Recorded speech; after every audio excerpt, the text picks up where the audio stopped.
not sure what it is about my personality, but I do know that when someone asks an interesting question that I'm, obviously interested in, that I cannot answer, I have to do something about that. Well, last year, a person on the Facebook Iron Orchid Designs Creative Tribe page asked, is there a chrome finish that can be used on molds, etc., that anyone knows about? There really weren't any good answers. Most of the answers were, no, I don't know of one. I thought, well, I don't know of one either. So I started doing some research and ended up on YouTube just typing in chrome finish, and about, I don't know how many videos came up, but the best one I saw was this guy who was testing out 5 possible chrome finishes, and it was actually an automobile thing. He was testing it on a hood ornament. And the best one, and the most economical one, I thought, was nail gel, UV gel, and the chrome powder pigments. So I thought, I've got to try this. I was making a nutcracker tag. Here's an image of that. And I used the chrome pigment powders, etc. on it. I did not narrate that video, though, on how I did it. And a subscriber named Deborah said, could you please do that chrome finish again and narrate exactly how you're doing it, the steps involved. So this is for you, Deborah. I began with these little tin soldiers, just using acrylic paint. I'm painting the little gloves white, and then I will mix a skin tone and paint out the face. Now, a thing about the chrome finish, from what I researched, you're going to get a more vivid color if the base coat is black. Now, of course, they normally use black UV gel polish, and I didn't buy that. I thought, oh, okay, I've got black acrylic paint. I wonder if that will work. So I tested it, and it did work. So that's what I do first, is everywhere there's going to be a chrome finish, I paint it with black acrylic. Now, his boots and his hat will just be black acrylic paint, but you'll see in the end, I can use the UV gel top coat to shine that up.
To do this chrome finish, I used 4 products.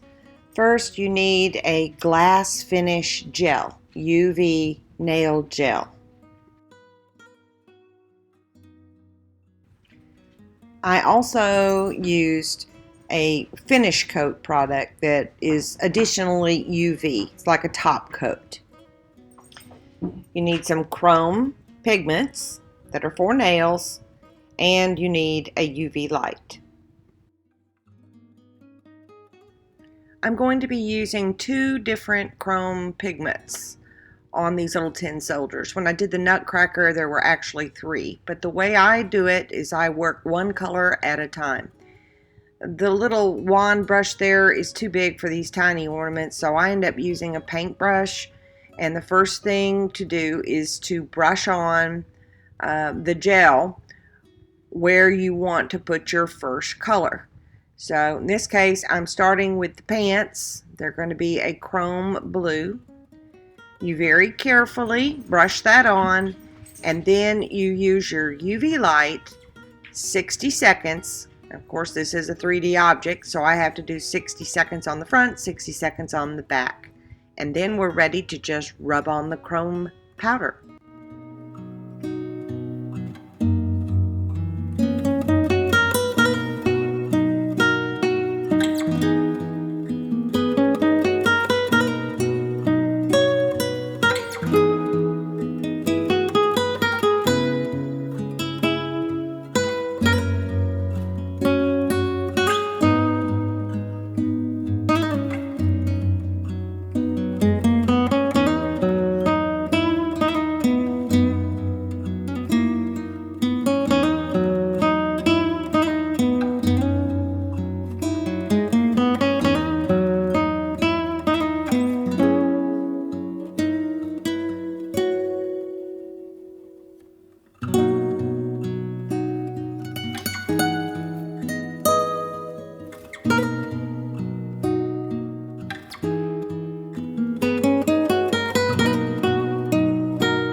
Although these little tin soldiers by Tim Holtz are cute, they're a little on the primitive side. They don't have a lot of detail.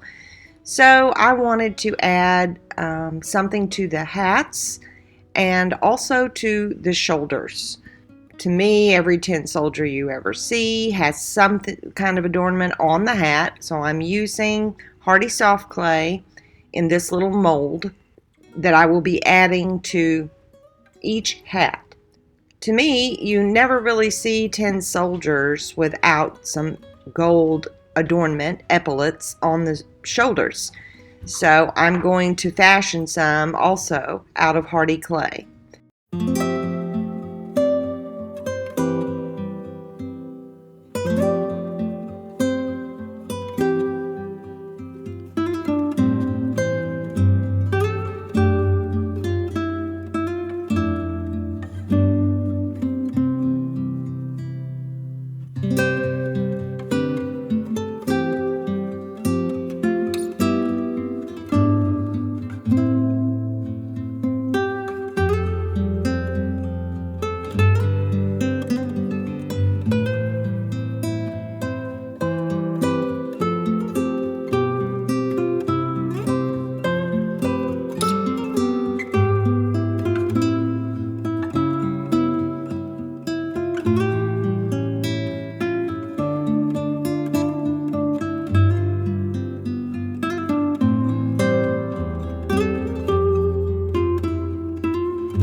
I waited overnight for the Hardy Soft Clay little pieces that I had made to set up, dry a bit, mostly because the epaulets are so thin and fragile.